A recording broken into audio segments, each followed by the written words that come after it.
Saya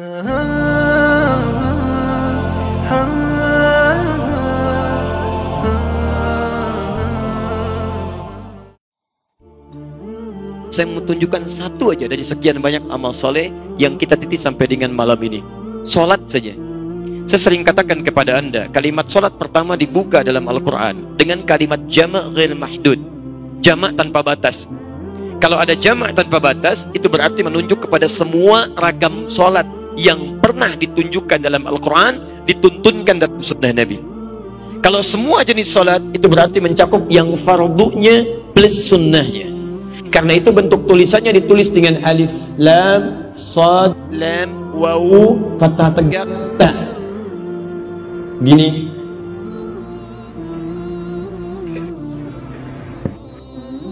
Ya, mencakup yang fardu dan sunnah. Ini baru sholat, yang lainnya.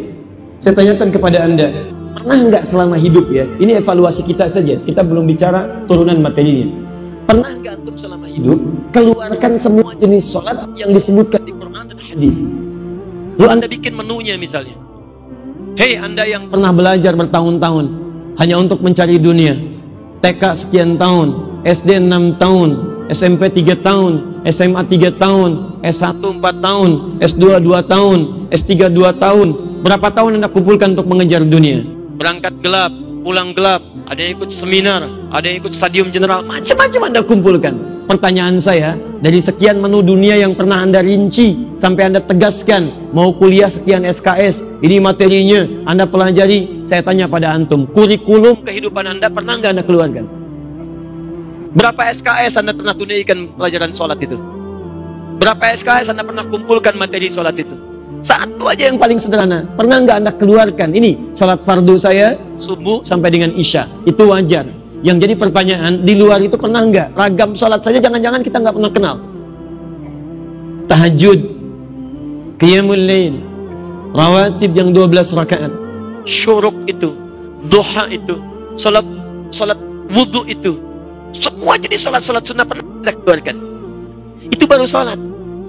Jadi kalau ada anak kecil usia 5 tahun, usia 6 tahun sudah mengerjakan sholat sunnah, Anda diberikan 50 tahun, 60 tahun baru kenal sholat fardu, Anda butuh berapa tahun lagi untuk meningkatkan amal soleh?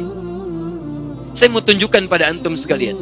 2 hari lalu, ya, saat kami melepas dari siswa kami yang akan ke Sudan, saya melihat fenomena luar biasa. Jadi anak-anak kecil yang belajar di kelas informal, kelas malam. Teman-teman, terkumpul hampir 100 orang anak. Datang dari berbagai daerah yang berbeda. Usia mereka variatif, tapi rata-rata di kisaran 4, 5, 6 tahun. 4, 5, 6, 7. Tahukah Anda, pelajaran malam dimulai ba'da maghrib. Kalau maghribnya saja, ya wilayah Bekasi misal, jatuh di 17.50, tahukah Anda bahwa 17.30 mereka sudah mulai berada di masjid. Jadi sebelum azan sudah ada di masjid. Salat berjamaah, menata saf sendiri. Kemudian selesai maghrib mereka menghafal Quran. Ba'da maghrib menghafal Quran, mereka salat isya berjamaah. Ba'da isya murajaah lagi.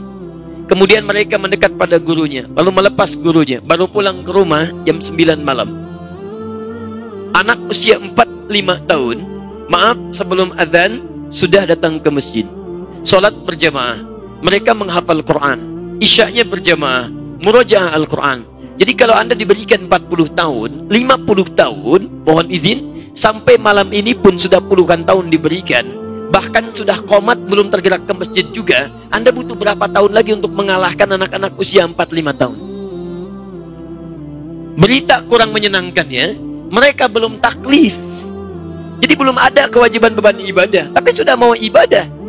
Belum azan, Masya Allah sudah ke masjid. Antum sudah qomat belum tersentuh juga, antum butuh berapa tahun lagi? Itu poinnya. Saya sering kisahkan yang paling aneh. Ini ada orang jauh dari masjid, jaraknya bahkan ada yang 1 kilo, 2 kilo. Kendaraan tidak Allah titipkan kepadanya. Jangankan level mobil, sepeda aja nggak punya, tapi dia bisa gunakan kakinya untuk bersaksi di hadapan Allah saat semua dikunci. Al-yawma nakhtimu ala afwahihim wa tukallimuna aydihim wa tashhadu arjuluhum. Ingat, kakinya bersaksi. Dia gunakan kakinya untuk ke masjid datang supaya disaksikan di hadapan Allah. Anda yang Masya Allah, rumah dekat dengan masjid, jaraknya tidak sampai kiloan, Bahkan ada yang 5 meter, ada 10 meter. Kendaraan lengkap. Sepeda Allah berikan, motor Allah titipkan, mobil variasinya banyak. Bahkan saking sayangnya Allah kepada Anda, speaker masjid pun ke rumah Anda corongnya begini nih. Tuh. Adzan kedengaran, qomat jelas. Masya Allah. Kalau dengan sekian belum mampu menggerakkan hati Anda untuk ke masjid, Anda perlu diberikan apa lagi? Maka dari itu, sebelum hari berganti, pekan kemudian berubah, dan tahun juga kemudian berganti, bulan juga kemudian berubah. Coba lihat sampai dengan malam ini. Barangkali dihidupkan kita dari sekian orang yang telah wafat.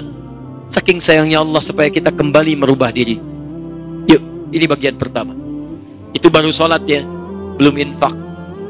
Hati-hati. Itu baru infak ya, belum Al-Quran. Ada orang tidak bisa melihat, mau menghafal Quran. Antum diberikan mata sehat, untuk baca saja sampai malam ini belum bisa lancar. Atau butuh berapa hari lagi, dan butuh berapa tahun lagi untuk berubah.